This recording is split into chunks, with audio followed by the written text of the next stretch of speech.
Ia, o te faatalofa atu ile paia malu si tātou atunuu. Le nei fo ia fiafi o te toi faatalofa atu ai.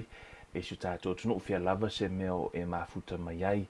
Le alofa maleanga le lei o le tātou matua, ia po le tātou tapa au sili. Peona ta me rutu soifua ia malo nei ola nei fiafi le tātou fai ngā malanga. Le tātou o langa o lo tātou ola i nei le nei o langa le tu mau. Amen.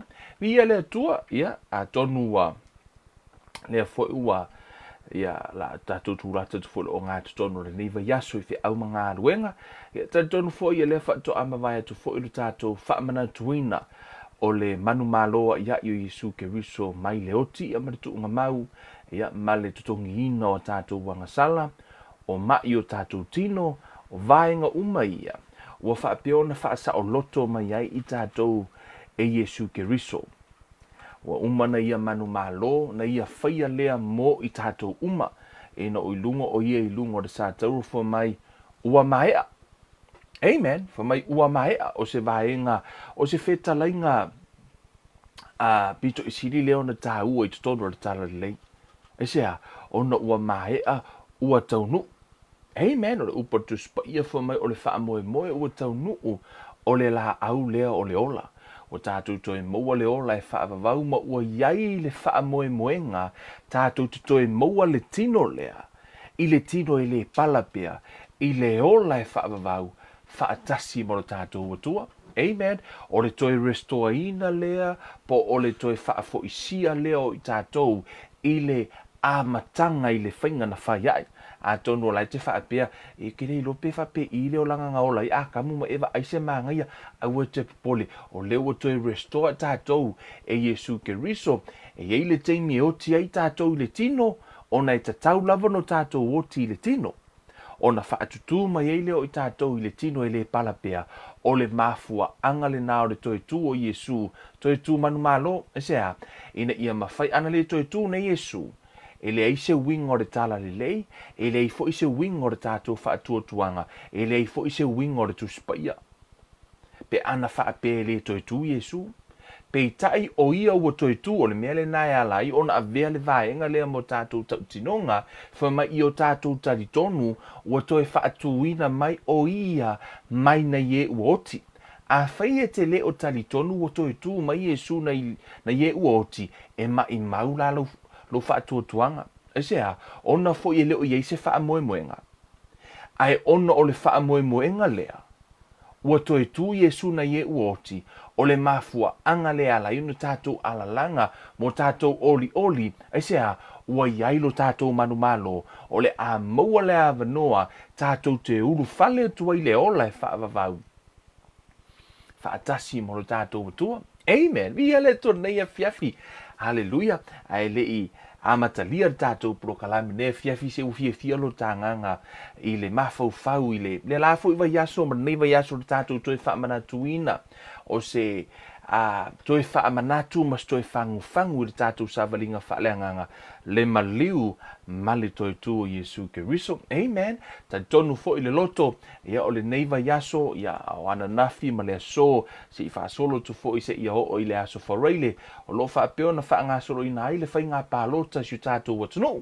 Ia malo lava ia te utou malo le ono sai alu e whailau pālota. O le afo i se tūlanga ua tuu e le atua i lo loto. Ia o le upare Tusi Paia fo mai a pule le ami o tonu e fia le nu. O lono winga, filifili ma le poto, ma ai le tangata ami o tonu e te filifili ai, o te filifili le pāti. Ioi, wa o pāti umana e te filifili ai, po le a lava le pāti. Ai a whai o lai tumu i tangata e le ami o tonu. Ia o le ala le mea la tupu, o le a oi le nu. Tu sa la o le whaingo lau filifilinga, filifili ma le poto tatalo i le atua, po o ai le tangata ami o tonu. Ioi, e fo le teimi fo le tu sa lava por tangata to inga ai ke iloa e le ami o tonu. E si le la lo pa loko stanga ko lai mata u le li. Po le alava le vaenga la iai. Ono le upa Tusi Paia, fo mai a pule le tangata ami o tonu. E fia le nu. Ia, tu atu yo au le na filfilinga, fai e lau filfilinga o le atua. Ele o se a sui o le vaenga whaupu whai le HRPP. O le atua foi, e le o se sui o le vaenga whaupu whai le fast. Ia po le tautua Samoa le ai e le se patia le atua. O le atua foi, e le o ia Samoa. Ngara ki kira mai. Le o ta oi foi, o le atua. O le atua e ona Samoa, o ia ona umatangata, o le atua lai ona le laulangi. Ai le o Samoa, te ufa apia ngisi, o sa le atua fa piko mai le atua matou vaenga whaupu whai. No. E o le atua o se vaenga whaupu whai, e le whapea ngā o le fasta, e alofa i le atua pena o le HRPP, alofa i le atua, e alofa le atua ia te tātou malama. Amen. Fa mai na te whaatimu i lunga o tangata mi o tonu, e whaatimu fo i lunga o tangata mi o leanga. E whaaoso le la i lunga o tangata mi o tonu, e whaaoso fo i le la i lunga o tangata mi o leanga. Amen. O le atua la, e le leia, e tasiale e ala e mana vai tangata mi o leanga, ma tangata mi o le lei, o le alofa le na o le atua. E le fa ilonga tangata la le atua. He is not a respecter of person. Right? E fo inisi taimi o wata va ai tuai. Wata ngofi tangata ave au mai le tala le lei. Ua nunumi fa atasi malea, ma fa apolokiki. Ila utata no atu le va e ngai a matata proklame o vai tunga. Wa ye mo me post fo ia wa tu mai lunga Facebook. Wa au mai le vaenga fa upu fai. Ai fa atusa ya se oli. Au mai le si vaenga fa upu fai. Ai fa atusa i le langi. Ma tu a fa vale vale ale na tu langa. Ia ole upu tu sa oa. Au ani o tatu au mai ale tala le leia le atua. Au mai ave i to tonu o se vaenga fa polititi. Po se vaenga fa polokiki ma tu langa o lo iai. Au mai ale ami o tonu ale atua. Fa pala fua ia mea. E sa o tatu te feeling. E a whailau feeling. E luai tu e te ia. O ne ngalo ia te utou. O le malo le atua. O le malo le ti Apollo. Ma le malo tangata o vaenga o malo pito isili o na ta ua i to tonu o lea. O le ta o le foafoanga. Ia e malama mai, o le si malo e le tāua, a le wingo lau tala, ia e malama mai. O le malo la o le atua. Le la tātou te tala noa ai, tātou uma o ke risiano, le tāua lo tātou whana nau, i o tātou maua lea, le malo le o le atua, le na sau i Yesu to introduce, le na sau i Yesu le lalolangi le nei. O le malo la le na o le atua, ma le malo tangata. Right? O le malo lau tangata, lea la i tonu le HRPP o le fast ma vaenga uma, e le o se malo lau le atua. Ai o lai na fai filinga o se tātou o tunu uma le tātou filinga. Fili o i vaenga nei. A tu lai mai le isi vaenga. E ei tu e tu lai mai. E le lei mo tangata. A tu lai me se vaenga fa upu fai e tau ave se tātou o tunu. O le a manui ai tangata. E ma fai fo i ona manui ai tangata. Ai sa fai le e kalesia pe fa pe ona fa le anga ina le e kalesia fa te ingo malo tele atu no i fafo. E ai ni sio atu no o la ua tu la i mai ala to vaenga fa upu fai. O makua i te lele sa o lotonga o tangata. O la la ua sa o loto tangata. Ai ua le anga mo le malo le atua ua persecute le afo i le kalesia. Fa te inga stasio malo o la ua tu la i mai le sui o la ua fia uma tangata ono le so leva na mana o tangata e fai le gay marriage o leva na mana o tangata te tala le ula maruana i tonu le tunu ai le mafai ono lea ono lasa ye le si vaenga fa upu fai no la tu ta fia pitai tu la i mai lo le si vaenga fa upu fai o mai do le vaenga na o la ua tala ua fia la ua le mo tangata ile va ainga i le tino o laua fia i tangata.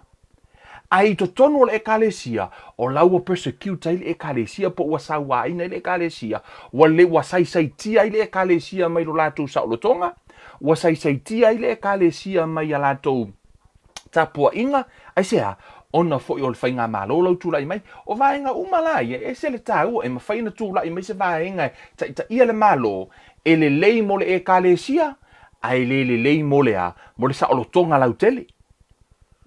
ia wa atu lai mai fu le kalesia ia e o mai la tou ia e tu langa fu e po tangata fu e ma tau le tua e o mai tau mafai e tau fiofia le ia ta tau o le a tau fiofia ke marriage tau fiofia le anga sala tau fiofia me tu so vaenga ia le la tu lai mai fu le vanga o le ale ai fu la sa lo tonga o le o afu o tangata la utele la tou ia sa lo tonga right ai atu lai mai fu le si vaenga o mai fu la tou tatala ele leila mo le ayat tau ai le anga fo ila ile ekalesia pe le anga persecute le ekalesia pe o vai nga ia le na family tala tu spa ia atu la ia pepu le tangata mi otonu fo mai ia e oli le tato oli tangata ia ma fa fie ina ile tua ke ro fa yaku la e kusi yaku ke pa loka pa lota ile tangata a miotonu. Amen. Wa pole a lava le tele o tangata I tono vainga wha upu whai. O la fo ia I kokongu male au le wha maoni. Ia I fo I tonu ma tangata e le lana ala no I tonu e su eni ala tō mea. Ia wa le upu sa oa ia wa o mea le tupu o le wha apolo kiki. O le afu ino le me ia wa atato wofo I salu I lalo fala ia me ia. Ma le tala noa ia. Ia e mana ia tatu tata noa foi. O la ia I tangata a miotonu. O lo ia I fo I malea. Ma tangata su e mea o la lua tuai. Ia uka ko ilo umala. Ta talo la I le atua. Ia tu la I mail tangata a miotonu. Ia le li. Tatu a matai fu I fa pena ne fia tatu tata noa ai. Ia o alu tatu sa valinga mar tatu whainga malanga I le nei fo I o langa tatu talo di amataria tatu prokalame le tuon matu tama Pi ia la ua fio malo wanganga fisosoa ni mai sa uni e tata noa I la upune fiaftama au mai le file mu I lo loto le file mu I loto lau whanau ai meise si o mātou watu nuu au iai mātou le a filfilinga fo I o mātou tai le nei yaso tama ia tu watu I o luma a o la mātou pito la au o mātou au auna wha pia fo I lo nei tangata o se au auna I lo mātou watu nuu e a vea lau upu tama o le upu o le Faatuatua ma le upu e whaatatau I lou malo a o lea tama o le ase poto ma se ata mai wa e au maia se e whailoa I lo watu nuu le upu ave le loto file mu ai meise tama le fe au ua tala fea ngai mo le vaitau o lo mātou ia ima le mātou whainga malanga wha manuia oe tama I le nei fiafi ia tai mai oe fisoso ani mai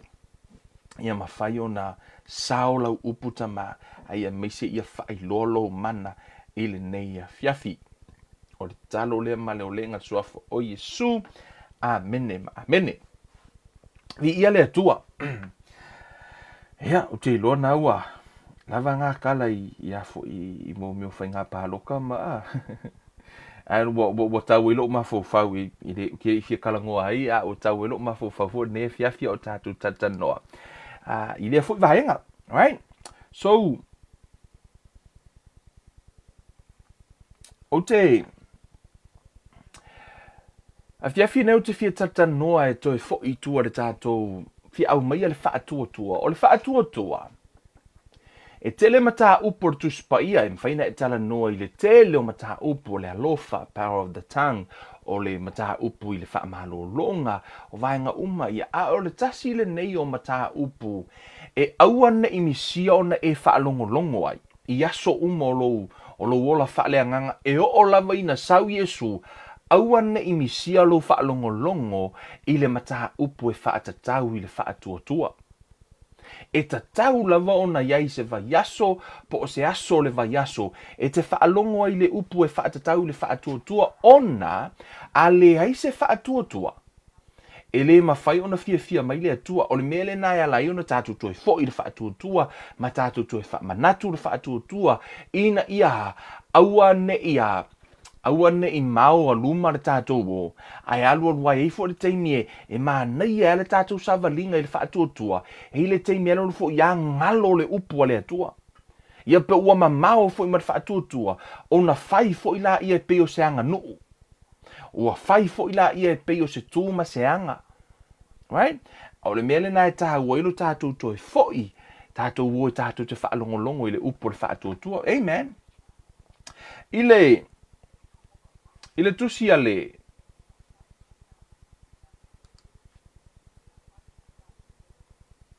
tua tulunga le tātou Tusi Paia. Ele tusi a Roma. Olona mata upu e wha. Wha mai le upa Tusi Paia. Wha upa suma le ono a mata mai lunga wha mai. O le mea lea e maua ai le Faatuatua le mea na fola ina. Ina ia maua i le alofa tū noa, ina ia tū mau lea i le ainga umalava. E le tuli i le ua i le tū la fono, a o i le ua i le Faatuatua o Abrahamo. O le tamā o ia o i tātou umalava. Pei ona tūsia, ua outo fia o e whai ma tamā o nu e tele, i luma o le atua. O lea na ia Faatuatua i ai. O le whaaola ia o e ua oti, ma lea na te wala awina mea ua le ai, peisea i ua iai.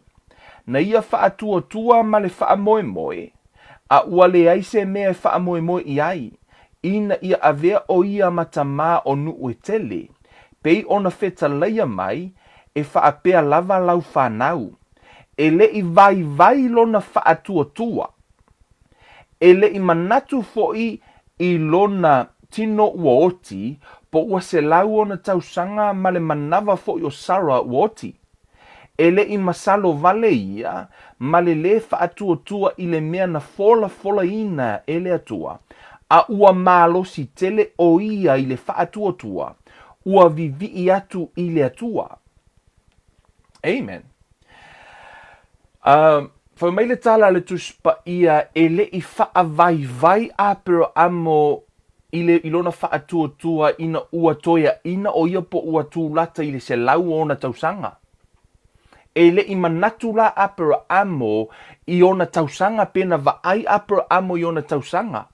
Ai fa mai o le Faatuatua le na tātou fai tau mai lunga le amatanga i le fai upa se fulu ma le ono. Fai mai, wole ma fai nga highlight le.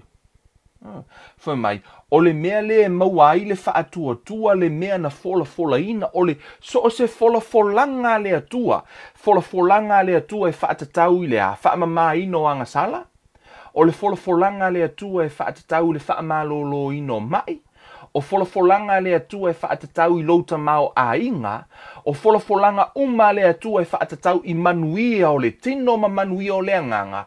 E le mawhai ona e maua i se isi lava awala e au noa ma le Faatuatua. E tasi ala le awala tātou te maua ai o le Faatuatua. E iai fo i lai tu tonu o tustusinga le Tusi Paia. E tolu vaenga te maua ai. E te maua ai le leap of faith o le Faatuatua i iti.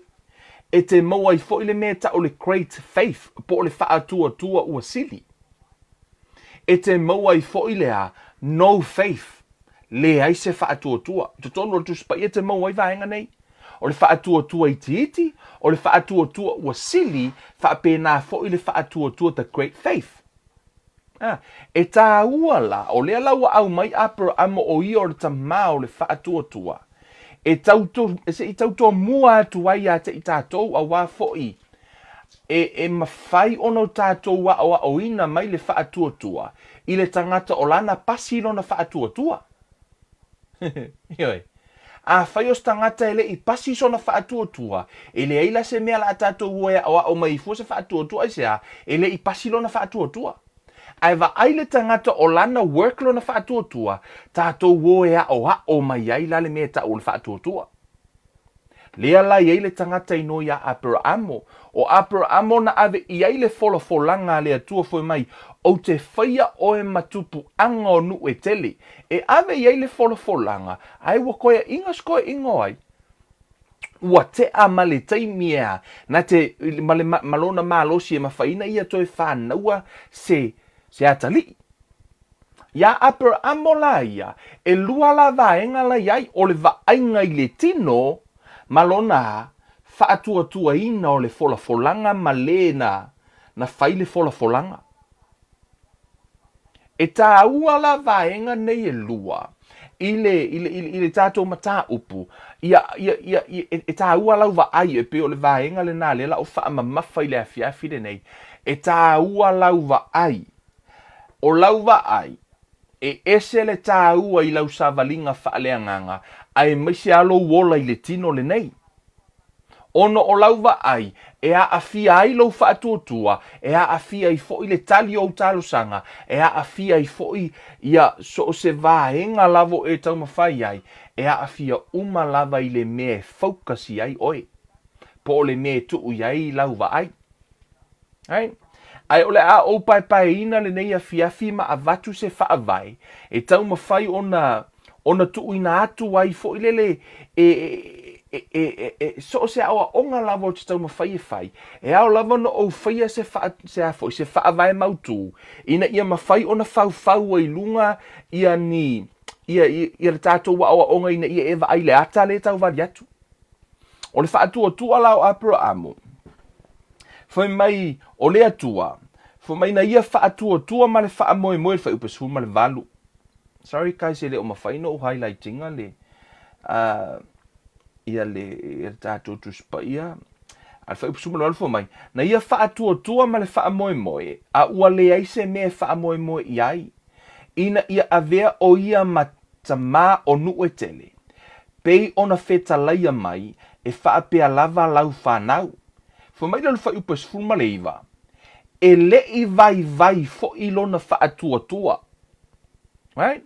Foi mai e le i vai lona whaatua. Ai foi mai le whai upu e lua se fulu. Foi mai a ua malosi tele o ia i le whaatua o vivi i atu i le atua. Ia e ono o tango e au mai pe no whai atu tātou te o ia apro amo e au mai le whaataita inga. Ina ua ave ia i e le atua ona e le taimi le tātou wa o Aoga Tusi Paia. E halo lua ua pei o se whangongo ia te o tau. Lo whaalongolongo. Ai misi e ia te oe le mea tau o le whaatino ina. O le mea le nai ala ino uto e alu. E toi ta i tātou i le afiafi le nei. Lo whaatuatua i le atua malana upu. Ona ale ai se whaatuatua i le atua malana upu. E mai mau le tātou Bible study. Amen. So, ta ua lal vaenga na, ile tau wha solo atu, se I fau atu ia lo tātou wha avae ile neia fiafi. Ile tusi lea le te Salonia, foi mai. E te tau ona mātou wha awhetai, e le au noa I le atua, ono o outou, le au soe, e whaapei ona tusa a wā ua tupu tele lava lo outou whaatuatua. Ua whaatele ina fo I lo outou thea lo fani o outou umalava ta ito atasi. Whai mai lea fionga pa ia lea tua I le au vaenga lea ua tupu tele lo lātou whaatuatua. Right? Whai mai ua tupu tele lo lātou whaatuatua whaafefeo na tupu le whaatuatua. Tupu le whaatuatua ina ua whawhanga. So o se mea lava e tupu e tatauna whawhanga. O le tai whau a e mana o tupu le tai whau. Whawhanga tu iei se mea ai. E o ofo I le pepe a e mana o tupu le tino le pepe. Ave iei le sua susu ma ave whawhanga. Whapena fo I lale la au a e mana o tupu se la au. To I lalo I lea se I whawhanga mai e le pala. So o se mea lava la e tupu e tatauna whawhanga.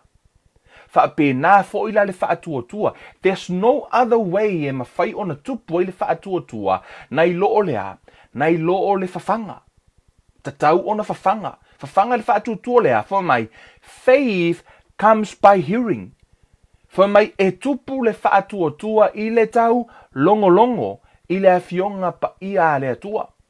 E le mawhaila, e le ea lava la se awala e mawhai ona tupu I lo whaatuatua, nai loo lo whaalongo I le upu a le atua. Amen. Hallelujah. Amen. O le lua te Salonia na mua whai upu e tolu, a tatu e fwoi mei nai le, whai upu le na. Ai whai mai le tito lea, le tusi a tito. Lo mta upu mua whai upu e whafo mai. O la utusi le nei a tito lo ulava tali I la le whaatuatua ua tu utele. O le upu le ta ua I, o le whaatuatua ua tu utele na ua utango highlighter tu wha sama. Whai mai. O tito lo ulava tali I la le whaatuatua ua tu utele, ia te oe le alofa tu noa, ma le alofa ma le manuia mai le atua le tama, a toa ma le li'i o Yesu Keriso lo tātou whaola.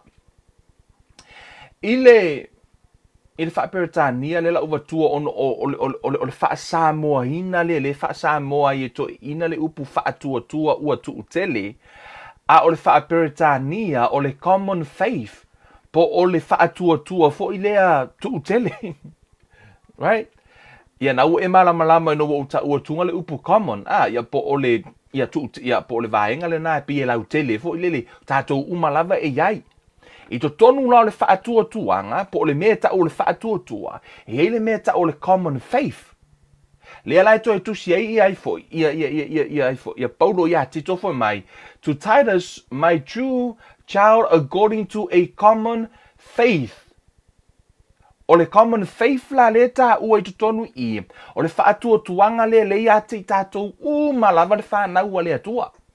O le whaatuatua e whaatatau i a Yesu Keriso le tātou whaatuatua. E whaingoina Tusi Paia o le common faith. O le whaatuatua ai. Tātou umalava. Amen. E ala no o tā ua i tutonu tauma whai e vali le ata lea. Ono lo ufia tauma whai ono lewa vai le Tusi Paia i le mataha upu lea. E whaatatau i le whaatuatua. O le o tātou wa aia tui, e ile mea ta o le common faith. Po o le whaatua e ke maua i lea, i le tamaititi, e te mauso o stangata la, ma le mea ta o le common faith. Lea lai tusi i paulo i, e iei fo i leisi whaatua e tā ua i to tonu o le Tusi Paia. Ona o te whai atu, e iei la asanga o le whaatua, your faith, e te tau ona tupulo whaatua. O tātou umalava ino ua talia Yesu e vea mali ima whaaola. No tātou maua i le whaatuatuanga le o tātou whaatuatua ia te ia. That's common. O le whaatuatua la le nā. E whaasamoa ina e to ina ua tu utele. E to tele tangata iei mar whaatuatuanga le nā. E o lo ino o tangata i to tono le lotu perto e kalesia. Le o atu matangata. E ala no atu o sea. Tasia le mea lai common i ala to o lea. Wa tā lea. Lea sa o le tātou teo e whaalongo i la ungar whaife au ia Yesu. O lea la uto wo lava ono lea. O le whaatuatuanga na. That's common faith. O le mea wo ia. E tu utele la le whaatuatua le nā. Right? I tu tonu o le tusi lea. Le tala no ai i mea alofa le anganga paia. E ona e lualo minga a foi. Al Tusi Paia sa mo le te whaonga ina. O lo minga le SOV. O le whaaliwinga tuwai lea po le whaaliwinga le whaonga ina i le whaaloma. Pea wha Tusi Paia whaaloma. O lo iei fo le ma le whaaliwinga le katoliko. Le la o avatua uma ia whaaliwinga nai lunga i nai le mua ko ni to sfuma lua fa upe i wa foi mai. E le tasi le tāu fitonu. O le whaasa mo ina i le upu whaatua le o le tāu fitonu. Foi mai, e le tasi le tāu fitonu e le anganga e tasi. E le tasi o mea alofa e whaamalolo ai mai e le anganga e tasi. O le whaaliwinga le o le whaaliwinga tuai.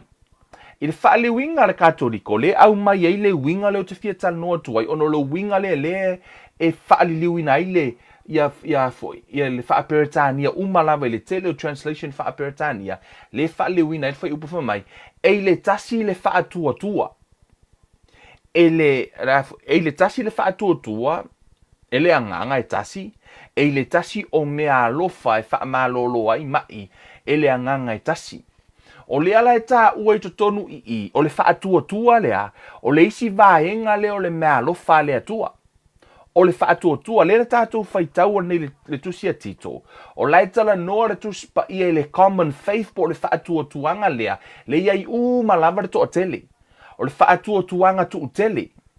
A o le whaatuatua lea, o le mea alofa le anganga paia, this is different. E le tutusa la le whaatuatua lea, ma le common faith. I to tono le whaaperetania, i le New Living Translation, for mai, the same spirit gives to another, gives great faith to another. O le whaingoina e le Tusi Paia, o le great faith. I le isi whaaliliwina for mai to another wonder-working faith. I le isi whaaliliwina for i tono le Rhema translation for mai o le special faith. O le mea alofa lea le anganga pa ia le tala no ai I e whaingo ina le tusi pa ia special. O le special faith la lea, leo te fia alu te tala no ai, ona iei le mea ta o le common faith, iei le mea ta o le special faith. E le tutusa la. I tu tonu ai o le tusi pa ia pe au ona su e fo I oe ia, ma lo ai, o laiva vai mai e le atua le mea ta o le faatuatua, o le faatuatua I tiiti, ma le faatuatua te le tutusa. Common faith and special faith are two different things. Right? O le faatuatua la, fa mai tala tusi pa ia ale ai se faatuatua, le fia mai le atua. Amen. O Abraham o lana faatuatua, o ia fo o le tamao le au faatuatua, o lona faatuatua fo I lea o mai ei lo tātou faatuatua, fa mai na faa moe o ia, ia le iese me na faa moe, a na faa moe a o ia ilea, ona ole mea na fola ina. Le faatino ina leo lona faatuatua fa mai. Faith is the substance of things hoped for, is the evidence of things not seen. E tā ua la, ia le vaenga pe ona faatino ina, ile faatuatua o tangata leo Abraham. E ese le tā ua o lo tātou va ai, po o le ale mea ta o le common faith, ma le mea ta o le special faith. Ona la o le ala tātou, tatanoa tua I, nisi o vaenga ia, si tu batu le si. Tu si Roma le e sfurma lua, fai upo e tolu fa mai. A wā o le alofa tu no o tu ina mai I a te au, o te whai atua I a te auto uma, aua le whaasili le manatu o se tasi le mea ua tātau ona manatu ai, a ia mamā le manatu, ia tusa ma le tofinga o le whaatua tua, ua taitasi matofu ai, mai le atua. E iei le mea ta o le measure of faith. Pe iei le mea ta o le la asanga o le whaatuatua. E le tutusa umala whaatuatua. Fa mai la le tala le tusi pa ia. Aua lava nei whaasili atu lou manatu nei lo o le mea nei te iai. Ia e whaitau continue lo whaitau le whai upuna I le tusi nā Roma. Ona tala noa fo I la ia I lea. A whai o le perfeta. Ia e perfeta whaia I le whaatuatua wha perfeta. Whaia le whaatuatua. A whai o le ti akono. Whai lau ngā luenga wha ti akono I lo whaatuatua na avatu e whai ai. O le mesha le nā. E le whaape o oio le ti akono, a e tau mawhai oe alu e whai ngā luenga whai whi au. O lea, o laua e manatu ea, o le anointing nei e te oe malo whaatuatua, e te whaia mea siri atu tau whai whi au. Whamatala Paulo, aua le whaia le mea le nā. A whai fo o oio le, a whai o oio le whai launga, au e ke kau mawhai. Au e ke kau mawhai ke launga aku se mea siri aku le mea ele launga tau whai whi au. Wa o le isi mea le nā, o le winga le nā, o le whai upule. Au e te tau au te manatu e sili atu. Ona e iai nisi, e iai, lea lau tana noa pia ui le vaenga lea. Ona e mawhai ona la unga le whai whi au nei. Lana la unga le whai whi au se mena ave iai e le atua. Tu atu lo le ava noi le isi whai la unga. Sau le whai la unga, le whai la unga le nā. O lai lalo le whai whi au. O lai lalo le taita inga le whai whi au. Ai sautau ma whai e la unga ia, ni whaalinga I lunga atu ma se aoa o ngā fau, e le itala noa I le whai whi au. Mea la le nā ua e sau sosopo I lunga o le mea sa le tatau, ona e alu ai. Tu sa lava po le alo I loa I siri atu le whai whi au. Aua nei e tala noa I se mata upu I lunga atu, na I lo o le mea na tu watu e le atua o e te nofo I lalo. A whai ele ia o ina le whai whi au, aua la e te o ina. Ai se ha, ele itala noa I lea.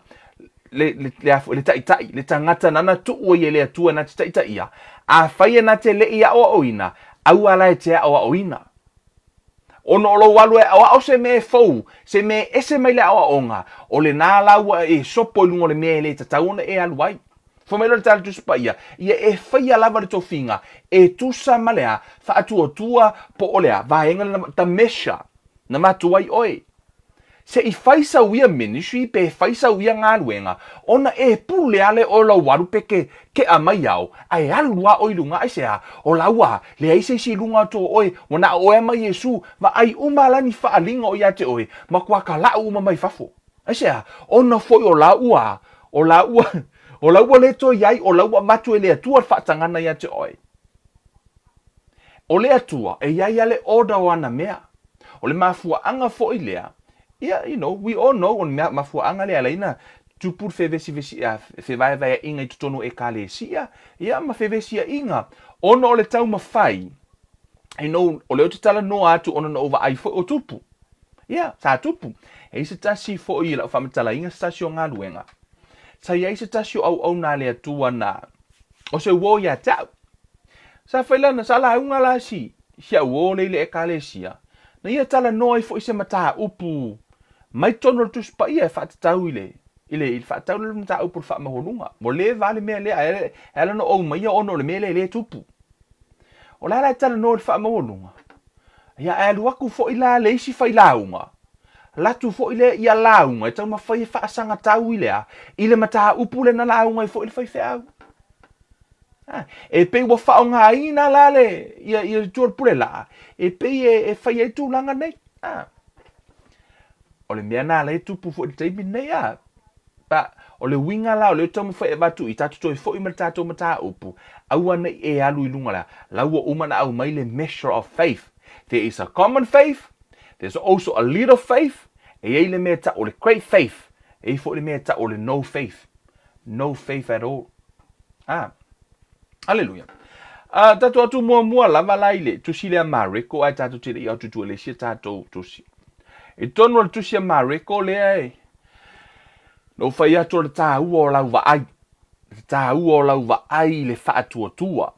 Your focus ia po lau wa ai. I le mea ave i ai lau wha mua. Pe a o i le mata upo le Faatuatua wa o i. Wa fo e alu wa sui lau focus. E le te mi. Excuse me. I lo wola wha lea nganga. E alu wa kauanga o nga whai o lo sfuruai. Kau lava nga o nga e alu ka penga mea. Ai wa e le to e whai e le Faatuatua. E fona le te mi alu wa e ngai. Ai ese le tā ua lau to e whaalongolongo le whiawhile nei. Ila mata upo le Faatuatua. Ma tusi le mareko. O i le na moe e Iesu tutono le waa. Amen. O i na moe e Iesu tutono le waa. Fo mai la ia. A o ia. Sai le taumuli. Ua tō whai le alunga. O na la tō whafangu le ia te ia. Ma whai mai ia te ia. Le hao a oi. E te le manatu mai ea ia te i mātou a whano. O le tala lea le au so o ina ua tupu le matangi i to tonu o lea. O le sami. I lungo le waa. O tangata nei, o tangata whaiwhaiwa. Wala tau iloa umalava, fo lingo le matangi. Wala tau iloa foi, o ko inga makangi lea. Ele ai ele whai e la sea, se potos tau tai. O la wala tau malama. O le matangi lea, ele e furi eiva ai lea foi. Ele sami. Wa malosi le matangi. O la lava e moe Iesu. O ila, o lea la uoso i fo ai la le popole ma le fefe o tangata nei. Aisea, o tangata tautai. A la ua la tau va aila, i le mea la tupu. Ona matua, atu valele o la tau loto. Mara au rola ia Iesu. E ke le manatu mai a. O ia se teimi ua whape ngā, e lau fōlau. O ia se teimi ua e whape ngā ia Iesu. Wa ia se taimi o lau fōlaunga. Wa e wa ia tunga wa tupu mai se ai tā lafu fo i lele ua. Ma se mea fo i o se whaafita uli lo wolanga. Wa e whaapea tua ia Iesu. A o fea ea oi. E ke le o manatu mai a.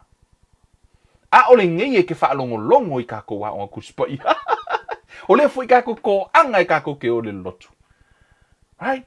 Ai ala le taimi e tutupu ai whaafita uli. O le ala lau vala au i le atua. O le ala lau vala au i le li.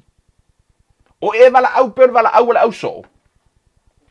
O Iesu, e le suia. He never changed. Fa mai le fa upa tolu iwa. Ona tu la i le o ia, mana vavao atu i le matangi. Ua fetala i atu fo i le vai, whaalolongo i le vai, whaalolongo ia, i nā malu ia. Ona mate lea o le matangi, i le ua matuā malu. Na ona fai atu ao Yesu le matangi whaalongo mai, ia malu, o le a lava se sa vidi ngai ai, nga pe ia le keimi nga, o le a foi se ngalu nga maua lunga le sa o le ngalu le vaa, o le keimi nga koe palasi le ngalu a, ma tua I malua. Isea, ina ua feta lai ia I le li. Ai ese la le interesting o le tala Yesu na fai ina ua uma. Wa uma nei na faliu Yesu o le nga fafangu ilo na auso, le ala ua uma na ona foi. Ona faa kam lalo ia pe a foi no le mea. Tau fia le matangi. Ma tau fia foi ia ngalu ia matulanga na iai. Ai faliu Yesu ilo na auso fa mai fai upe fase furu. Ona feta lai atu le o ia ia te ila tou. Se ale mea tou te fefefe ai. Se ale mea tou te fefefe ai faapea. O le ua tango Yesu ave sa o lava lea. Le fesili le mea lai tupu. Ai se a ua tou fefefe ai. Ai toi faliu Yesu fai le isi fesili. Se ale mea tou te le faatuatua mai ai. Ole fa sa moa la. Guys, you need to bear with me il vaenga lea. O te le o toi Tuputupu Paia. Ai ile fa sa moa. A utango e faali liu le fa sa moa na ilalo ilo no winga. Fa pia. Se ale mea tau te le faatuatua mai ai. Tu so o lau o toi fai Yesu. Le ale mea na tau le faatuatua mai ai a te ia. Ai a tatou fai tau le fai upa tolu valu. A lana fesili lana o fafangu Yesu. O lona winga, o lana faatuatua ia Yesu. O wale mafuanga le nana la ina wala au ia Yesu. Mafafangu Yesu, o le manao ea, mapuatu ia Yesu.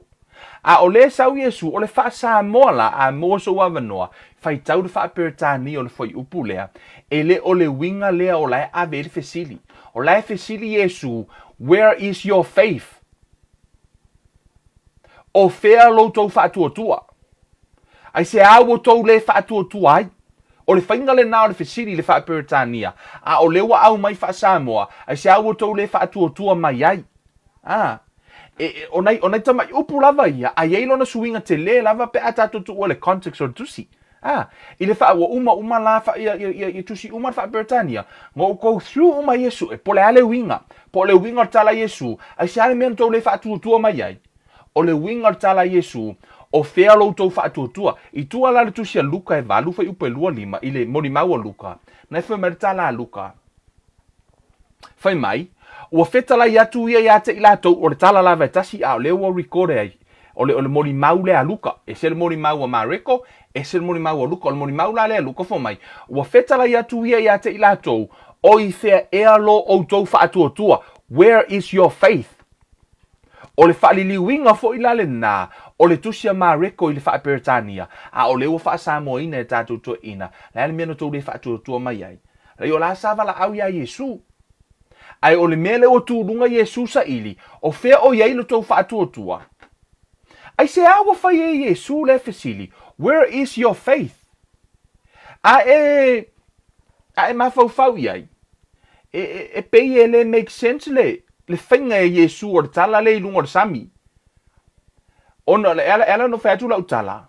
O ai se si a fatu na o ia fatu i tangata. Le ala o vala au tu au so. A le o fe meltala ai fo Yesu. Where is your faith? O le ala le wingo tala Yesu. O fia lo tu fatu. O la sa mo Yesu. Sa tau lava na fangu Yesu ia wala na moi. Right? Sa tau wana fangu ia. Yesu no fo mai lunga o lewa. Matangi. Sa kaunga fang o lea la utupu ai sa nunga Yesu mesu o fea tau faatuatua. Where is your faith? Ai se ale me utota ma ye Yesu. Jesus is not trying to be mean here. Ele o tau mawhai Yesu e mini tangata nei po na so. Ona a e fai tau istu tu singa ilumatu.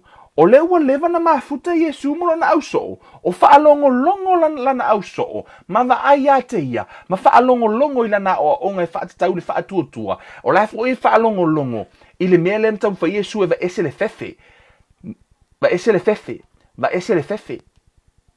O le tele o teimi na tala noa Yesu. Na tātango Yesu ave ese mai manatu le auso o mai le mata upo le fefe. Fear.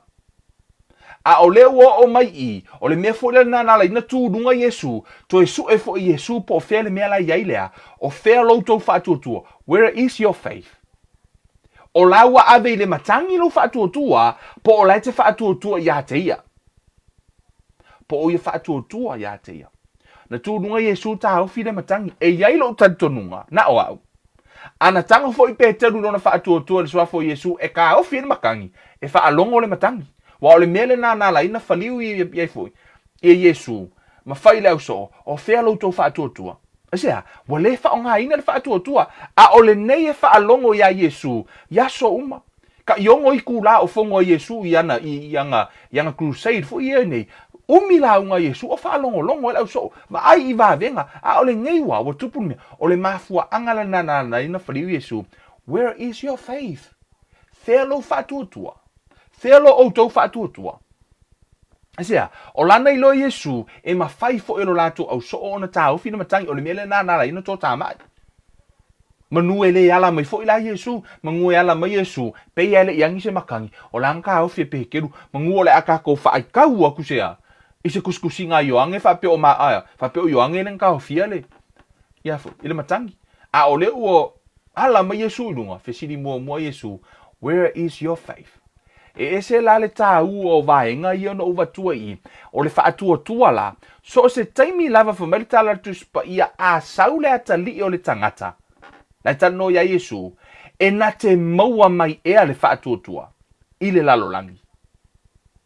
A sau la Yesu, e ngake maua mai ngea whiawhiri whaatuatua. Right? O lauva ai, o le me ave I ai lauva ai, e ese le tāua I le whaatuatua. E tatou to watu I tua le tusia. Matayo. O lona mata upo ono. Matayo lona mata upo ono. Se ito tu watu I lunga le tatou Tusi Paia. Matayo lona mata upo ono. Tatou fai tau mai fai upo e lua se furu ma le lua. Amen. Peno fai atu tāua lau vaai. Tāua lau vaai. Hallelujah. Famele fai upo e lua. O le la mepa o le tino o mata ia. Pe a fai fo I le leio o mata. E malama umai lo tino. Famele tala le Tusi Paia o mata, o le la mepa le a le leila o mata, e malama uma I alo tino. Amen. A fai o le te mai moa mai le teimi le nei. Si fai skako demonstration fo I le whataita I le tāu o tātou mata. A fai o le te mai moa mai le teimi le nei. A fai o lau telefoni nei whaonga. Right? Kango mo ingi lau mata. O le tatia pera o telefoni le mena ye, ngalo kilo a whapele I kule, piki kilo le si ku. O e whaalongo melo leo, ngalo ki kira le kuka makau, e whakaki e pe ngalo ke telefoni. A le lau fsireu tia te oe, o e wa ai lau telefoni. A whai o ngā kilo le kuka makau, o lona winga, e te le o iloa lau telefoni. Ai sea, e le ona e le o iai nā le telefoni, ai ona ese le mea lai te tiro iai. Right? O le telefoni ai, o nai ta atia I o ruma. Ai ona afe o nai te tiro li tu tamatau, po le nai te tiro li tu anga vale. E le whaapea la e le o iei se telefoni. No, o le telefoni o naina. Ai ona e ese le mea la ua e tiro iai.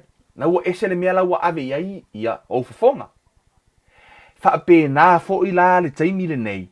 To o tele tangata e whai mai e le eise atua. E mafua na whai mai e le eise atua, ona e ese mea la e tiro iai.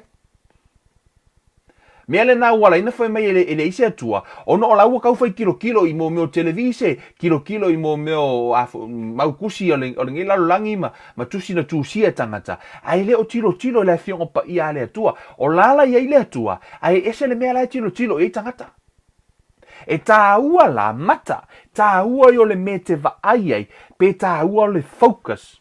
O le mea e ave iai lau pupula, pe ave iai, ia lau tala noa lai lea, o mata ia, o le tala noa I mata o le tino. A iai mata whaale anganga, lai tala noa le Tusi Paia, fo mai tala Tusi Paia e whai mata, ai le pupula. Whamai tala tusi paia fa ese ha. E ei mata I to tonu o lātou loto. E ei mata o le anganga. Ia o au ole afu.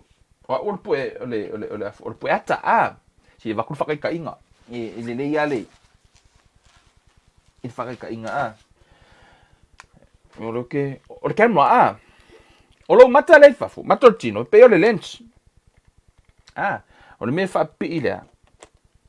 Ile o fea lava la le mea te tangoe e whaasanga i le kerma mapue e maua uma o le mea va ai la e pu e mai e le ha e le mata le ale leile mata le pe le leile lens o mea uma e pu e ke kango kunga e maua uma I to tonu le ha o le maua uma I to tonu le camera e mafua mai ono o mea la e pu e mai e mata ona maua ona record la I to tonu o tau I loa o le camera na fausia mai I lea I mator tangata pe na fausia mai le vision al tangata e whaatatau o le aikia na mafua mai mator tangata le na mafua ina fai le tangata le camera o le kusala o le camera fa me tangata e fou o le tau fai tangata e kopi lea le mafua anga na fai le metotia na fai le mata so se mea lama lai te vaai e record uma e lo mafaufau pe maua uma e lo mafaufau o lai na faale tonu me vaai ai oi faale tonu fo ila me I lo mafaufau po me record e lo mafaufau ma afia ila on ela ta uartato le tato tata no faatuatua. This is one of the reason why life for ona to ue ele to atele le faatuatuanga ona la to te le experiencing le fruit po le result o le faatuatua. Tele tangata wa faita utinonga, ta utino leola, fai se furuai, faita ulanga. Wala no lato o ese, ma lato leto e faia. Mo lato leto e tala noi le faatuatua. Ona lato te le ito tofo pe lato te le ai ma feinu ilea. I fua ia male matulanga result o le faatuatua. For me la ia le work. Right? Ole upa le tus pa ia auto for me le work. Lono winga uto fai mai pepelo la le atua. O le upua ia le atua e work. Fa mai le fai upe luas fumalua. O le la mepa o le tino o mata ia. Pe a fai fo ia le leo mata. E malama umai lo tino. Ai a fai le anga o mata. E po uli umai lo tino. O le nei. A fai e po uli le malama ui to tonu ia te oe. Ono matua tele ai lea o le pouliuli. Amen. Ai se ale mea la ina pouliuli to tonu. Mafua mai ono lea o le mea na vaai mata. Na lai tau mawhaile tusi paia e afoi. E tala noa mawha matala mai le tā uo mata. I lea tangata lai to tonu. Le mafua anga fo e mafua ina a fia le faatuatua le to tonu. Ai se a ono ole focus ia lava ese la mata I le tino ala tatu tala noi mata o le anganga ono o ina le tala no me tusi paia spiritual eyes a ole wa au mai le ata fa le tino e fa matala mai ai ona fai mai la I fai upu e luas fun mal fa wa so tai uma mata upu le fai mai ele ai se mea na te mafia ona au na ia lii oi fai mai ele ai se na te mafia ona au na ia lii e to alua awa e ino o ia I le tasi. Ai alofa atu I le tasi. A le o lea, e whaapipi I atu ia I le tasi. Ai whaalea o ngā I le tasi. Tau te le mawhaia ona au na I le atua a toa mamamone. Leo lau tala noa loa la I le atua. Ma le tupe, ma mea I le isi tu. O lea la e tala noa so o ta I lau vaai, o whea te vaai I ai. E te vaai I mea o le lalo langi le mamone. Pe te vaai I le atua. O I la lea la ina so o ta I le fe au lea o le faatuatua ma lau vaai. O lea, ona e le mawhai ona e au na I mea lua. E le mawhai ona e faatuatua I le atua, a la fo e te popole iau ai ta lafu mapili. O la fo e ai le mea te fefe ai. So se mea la mala e te popole ai, o lono winga e te le o faatuatua. Awa a e faatuatua, fo mai le fetalai ngā Yesu, o te tuuina atu le file mui o tau loto, e le pei ona avatu e le lalolangi. Whamai tala Iesu na te au mea le file mu. E file mu wala le tangata o le atua. Le file mu lea. E le au mea lalolangi. Po le alama le vevesio le lalolangi ma tūlanga e whaapopole. Wa o le mea le wa whaatupu mai le to o tele o tātou. Ono o lea depress. Ma le tele o tūlanga ua a fia o tātou mawhauwhau. Ono lea, wa ave umalo wa ai I mea whaale a inga, au mea whaale kālesia, mea whaale atunuu, mea whaale nuu, o vaenga o maia, ua vave whaatupu mai e le isi tangata. Ai ono lea, ona pauana o le mea o laiva ai I ai. La lai whamatala lea tua, e le mawhai ona ea, va ai mea I e lua, e le mawhai ona e va ai lea, I lea tua, ma e to e va ai I lea, I le itu lea, ta tauna tasi le me te va ai ai. A whai wa e va ai I lea tua, va ai la I lea tua. A whai wa e va ai mea ia, ma kwa ke lea la whai ngo oe. A lewa au mai e lea tua I e Iesu I. Le tala le le au so, e whaata ua mai le mena va ai ai pe le au so, o laua va ai le matangi, ai ngalo a toa lava lea, le fe au le na whaalongolongo e whaatau le whaatutua ma le upu le atua. Mea le nana la ina tō tā mai lea, le au so. Whape nā fo ia pe te rungo le vai. Whamai ina ua savali pe te rungo le vai, o le ale mena tupu. Whamai ina ua va ai pe te le matangi, o nā moto la ia. Asea, wa soi le mea wa vaai ai, nai lo o le vaai, ia Iesu, o le na vala au mai adu watu. O le teimi la vala Iesu, iai le me te vaai ai, o ina lo o le a fia I lau fōlaunga. Lau fōlaunga whaale tuatua, whaale whaatuatua. Amen.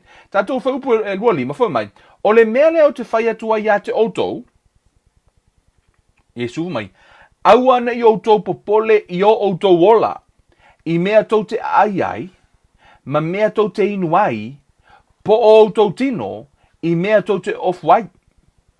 Amen. O where mea sili, o le ola po le mea ai. E sili le ola. Fumailo Iesu, au wala e tau te popole I le ola po le a, I mea le afo, I mea ai. Asea, e le sili e le a, le ola na I lo le mea ai. Fumaila ia, o le ofu foi, Whamai, e le siri e le ola I mea e ai, ma le tino I le ofu. O fia le mea siri, e siri le tino pe siri le ofu. Wa tele la tangata wa e sale mea ave le focus. Wa ave uma le focus o tangata I ofu. Whamai se va ai le halu I lunga o le a. Le halu I lunga o kau o lava lava le mea la wo ye ngeiso ne. E ofo I le a, tu langa o le pasi a kunga. Wa lu lunga kau o pengi singi fo lele. Wa ko e mar ko ma lunga o le si lunga fo mai lale. Fa ai le kau ma ka o le pengi singi lale wa yai. O la wa ave fo I mata o mea o malavana. O la wa ave le focus o tangata. Misi a to le fa tu e alu lo lunga le kau o le a. O so I fuanga alu wa ko e mar ko ma lunga o le si. Ala si I fo lunga kau o falawa e alu wa ko e fo mar ko ma lunga o le si sia. O la wa va ai le kau o falawa e misi a ko la va le va ai I le atua. He is our provider. O ia o le tausi mai a te I tātou. Tātou te le wha moe moe le malo. E wha moe moe le malo le manuia o tātou. Wha naua le atua. Amen. O le tātou wa ia sos. O le atua. Amen. O te le lopo e maua le tala. O le tala le ta malo. Kango e look up I lungo le kuko le ta malo lea. He's one of the well-known in the 1800s. O le ta malo I ngoi George Miller. George Miller le ngor ta malo. O ia na ia faua se fale ia po ni mena no nofo I la ta maiti. Ta maiti ele ini matua. Matu oti ia po ua tu la fo ina foi. Sa no nofo umala I tonu le fale le itala angal ta malo lea. E fa ingo ina I tonu he's a miracle working man. Ta malo lea. O ia o se fai evangelia. I le afe valu se lau tau le afo tau sanga. Afe valu se lau ma lima ea. Na ia fai ai la ia se fale e afo malo lo toi ia pe afo ia ita maiti o ni matu oti. I tala angal ta malo lea. Ele I aisi le ta malo lea I se isi se peni e tasi. Ele I fai se tangata. Ai ova male tolu afe I le lima afe ta maiti. Na I to tonu o lea. O lalo va ingal ta malo lea. Ele I aise taimina aisi ai. Ai o tusinga I whaatatau le whaatuatua ta malo lea.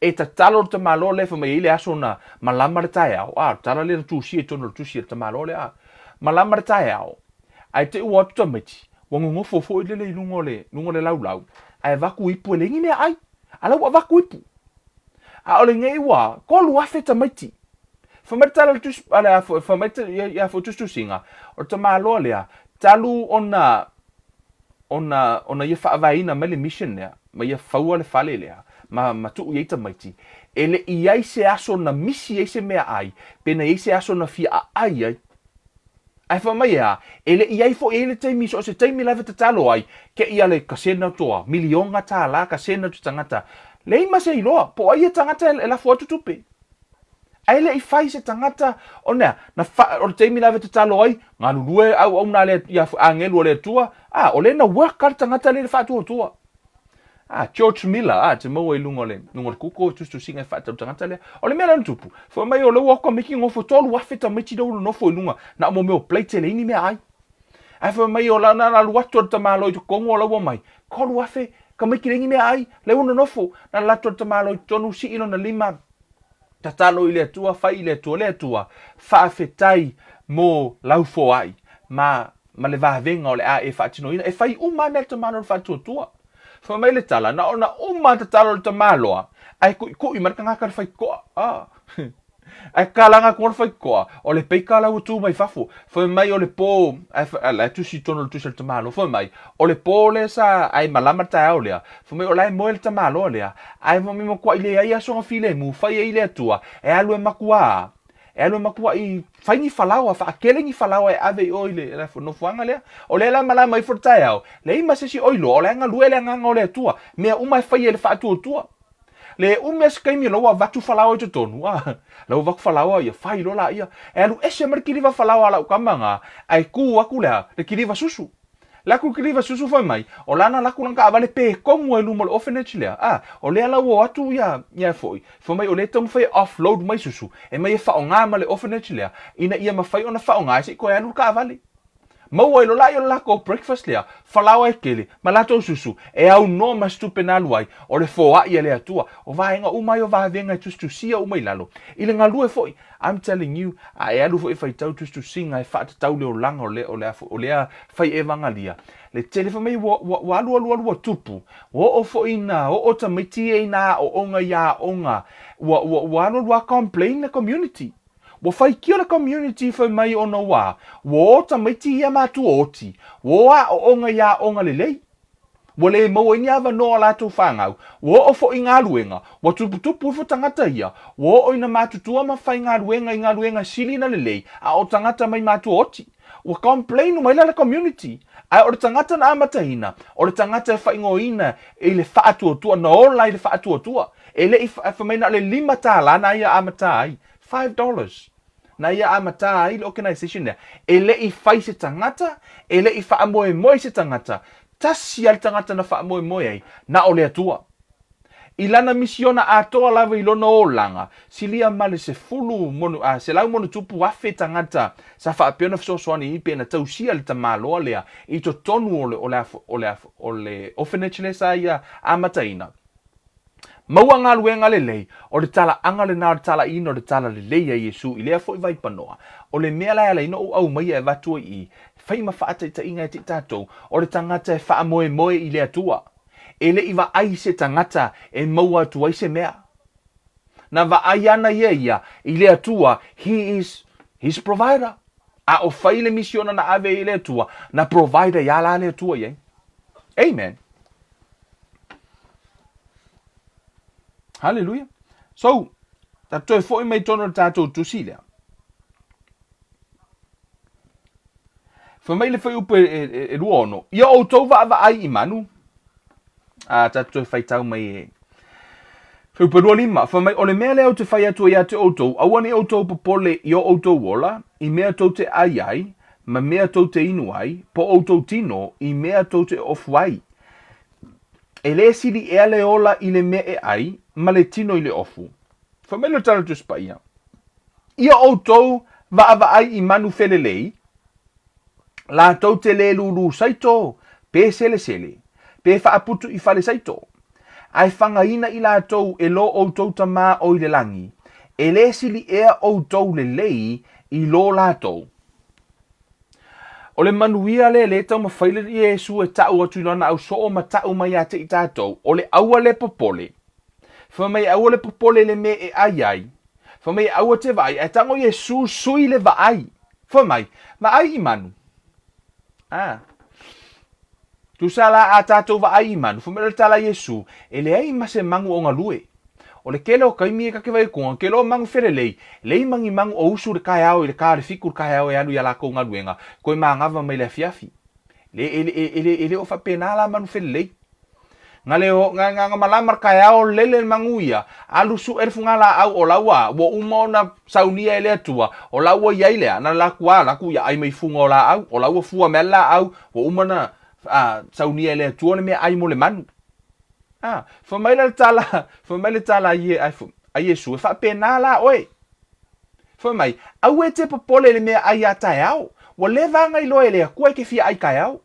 Wa uma fo ilana saunia ele atua le mea ai mo oe, whamai, ma le tala Yesu, wa ai le manu. Whaido la i Yesu, e vea le manu ma whaila aunga ia te tātou, wa fiufo e la aunga aku ngisi, o la lava e popole ngisi, ma Yesu, ki rola le manu, si la aunga ma le mangu ia tātou. Whamai la ia, i o tau wa ai i manu fele lei, la tau te le lulu saito. Si? E le o ngā lulu e manu. Whamai la ia, pe sele, pe whaaputu i whale saito. Ai whangaina i la tau e lo o tau tamā o i le langi, e le sili ea o tau le le i lo la tau. O i le vavai mai e Yesu o tau, tātou, ma le whanau o lau langi. Asea, o le au so o le a Yesu, e le ima se singa koe fia ai. Ona foi, o le na o e tala, i le tala le lei mo e avio, ma le tala Tusi Paia, o la tau lava e afo, na ai ma le tala le lei. Ma Yesu, ele, o koe pole o ko wola, ma lea, mea to te ai, o tau lava. Ma mea ai, ne lau au mai lo Yesu, i le whaateta inga, foi mai, i o tau vava ai i manu. Foi mai lo fai upe lua fitu, o ai ea so o tau na te mawhaia i lona popole, o na whaatele ina le umio lona o langa i le kūpita e tasi. O le tali, le isi. Se a fo i le mea tau te popole ai i ofu. Ia o tau mawhau i lau talo le vao. Pe whaape feo o na tupu, la tau te le ngā lulue, la tau te le milo foi. A o te whai atu i a te outou, o solo mona malona matang ofie, tele na le ofu o ia, pei o le tasi o nā mea. Amen. E o fo i o tātou lava. E sea, ma tala Tusi Paia e siri atu le tino i le ofu. Wa ale eise tino, ele eise ofu. Ia ale eifo se tino, ele eifo se wingo le ofu. Ai o le tele o tangata, o lai popole i ofu. Ia, i kanga kau lai fo ia, e o maltemi nei, o la fo e popole i kau o ofu. O la e esele me o ave i aile whaata ua. Pe esele me o ave i aile a, ia le vaai whale anganga. O laua vaai ai i mea i le tino. O le mea le tau mwhai lava tuturi atu. Ia tā ua lau vaai, ina ia workload Faatuatua. Wa a le sao lau vaai ma sao le itua tilo i ai. Ona, le sao fu ila ia male maue o ele tali o le mea e Faatuatua ai. Na alu fu ila i o lo Faatuatua e whai mai. La unga merka malau ke visi ukari koe karikongo i la mea. Aisea, ona ele o work. Na whaapea la ia matua, ia fua le upo le atua. Ele leilo kua ia oa, ewe kua ia le upo le atua. Wao lo kua ia le upo le atua, te leila le wha le tonu oi, kua ia Kevin, ia wao Kevin tangata. Ao, o le fionga pa ia le atua, e le pepelo le atua. E le pepelo. O le mea ai, o le vaiinu malo wola, e le eise mea te popole ai, ai o le tele o tātou. O le afianga tele lea, o tangata ai Samoa, o le popole. E se tasi o atali i whaleanga, ia, o lona fui a inga i Samoa, o aso umalava. E pe e popolea, e pe o le mea lava lea. O le lafo tupe pe e ka umeno whaalavi, e le whai se mea o le popole. Au e ke popole. E ke fiu e ke popole. E le whaapea e popole nga maweleo se 5 kālai ko kongo lau ako. No. e ke popolea, ai ke la kunga, e le ia se kupe kukongo lau ako. O le mea la lai kupu, e le ngaka o lau ti press oe, mai oe, ko le se kupe kukongo le ako. Ai a e tango lai la folawa, lau a venga ia Yesu, ma e tatalo ia Yesu, ma whailoa ia te ia. Fa mai aua tau te popole se me tasi, a ia whailoa i le tatalo. A e whaialama e whaatuatua i le mea na whai mai e Yesu. O na whai mai leo Yesu, o loo fi le mua tutu inatu ia te o tau e le peo na watu laulangi. O na e moe fi le mula ia. E le to iai se me popole i lo loto, a wa o laua umana lafo le avenga ia Yesu. O le whaatuatua la, o le whaatuatua i le feta lainga le. A le atua po lana upu, whaatuatua i lana afionga. Amen. Foi mai la i o tala le Tusi Paia, foi upa tolu tasi. O i fai upa tolu sufo mai, a fai e whaapeo na whaofuina i le atua le vao o le whanua. O la mai i le so, ai la foina a tae au i le o ngā umu, e le siri ea o na whaofuina o utou e whaatuatua i titi. O le nei, aua na i o tau popole ma whaapeane, ni a mea tātou te aiai, ni a foi mea tātou te inuai, ni a foi mea tātou te ofuai. Awa o mea uma ia ua sa ilia e nuu ese. Awa ua si la fia e lo o tau tama o le langi, e ao ngā ia mea uma ia te o tau. Fa mai le tala Yesu, aua tau te popole i mea ia, o mea la ia vavaelo Yesu, tangata o nuu ese, mantua o tau, ma fua ona tā ua i o tangata o nuu ese, ona o lele i whaia le whaola tanga.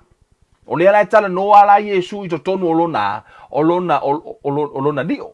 Ina ua uma o na whaatino ina o le whaola tanga. O lea ua ta ua whanauina i tātou. O tātou la lea fu ua tala noa mai la le upu a lea tua ia tātou lea whiawhile nei. Tangata la tau te le italia ina Yesu. O le mea la lea lai popole i la tau. O lai popole la tau i le mea ai, mai inu, pe whawhenga ola, whainga luenga ngai, ala le mea ai e kuka kai au. O le mea lava le popole ai, o le arka mea ai, wa mua o le mea le na. O le te nofo nei, ala ue mawhawhau po le mea ai e kuka kai au.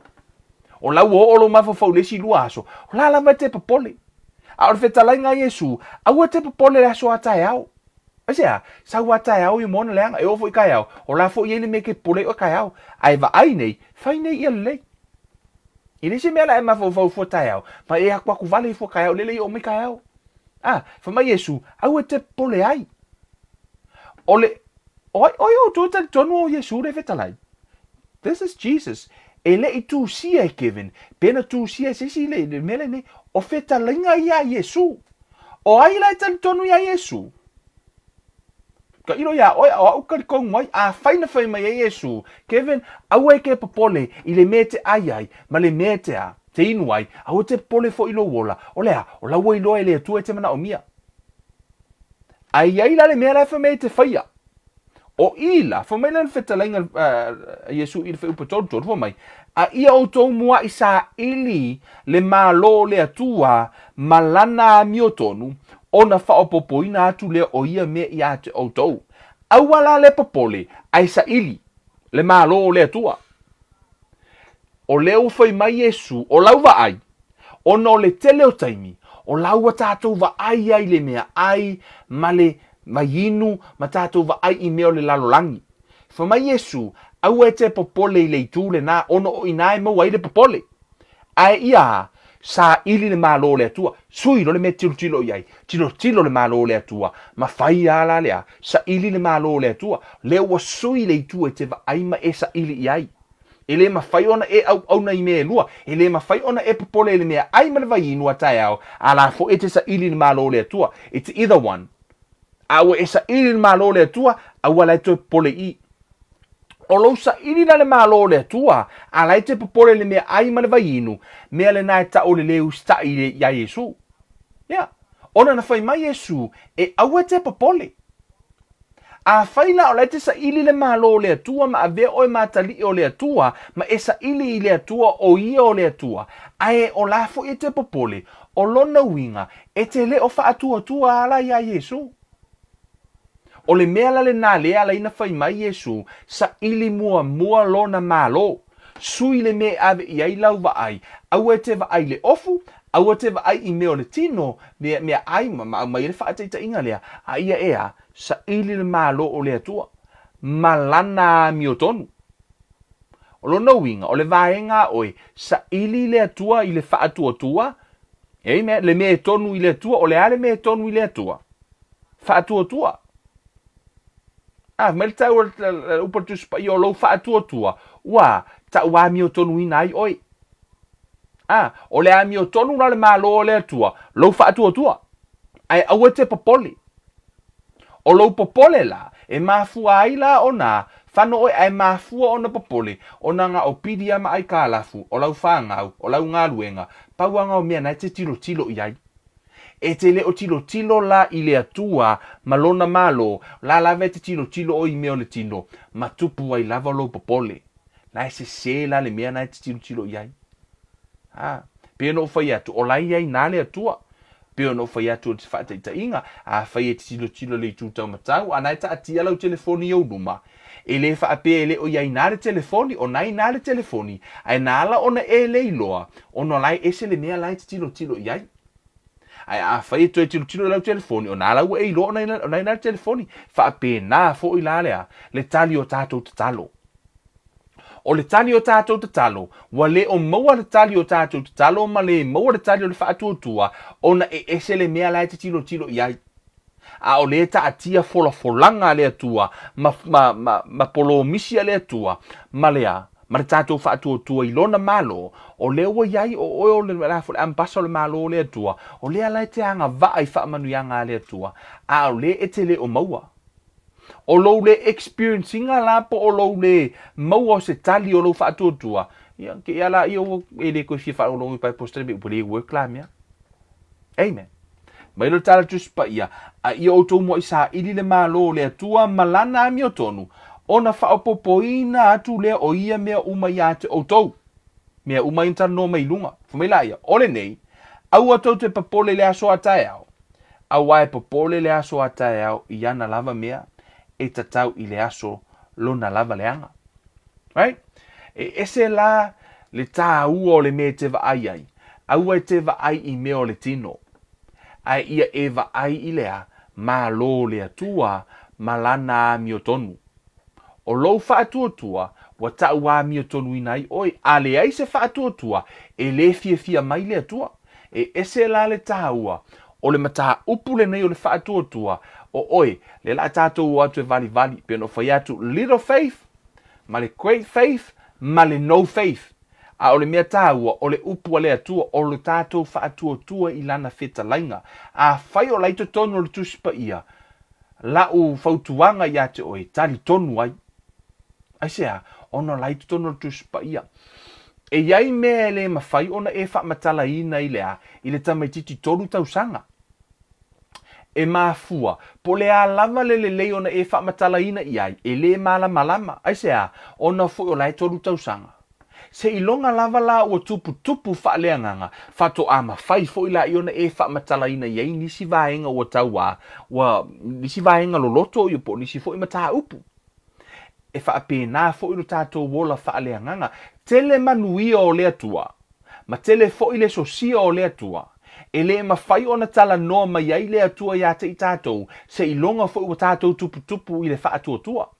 O le tātou tuputupu fo ila ile whaatuatua, e mafu ai ona whai mai lea tua, e whai leisi mea lea, whapena fo ia uia molo tangata, na iai mea no o manatu e le mawhai ona o whaia.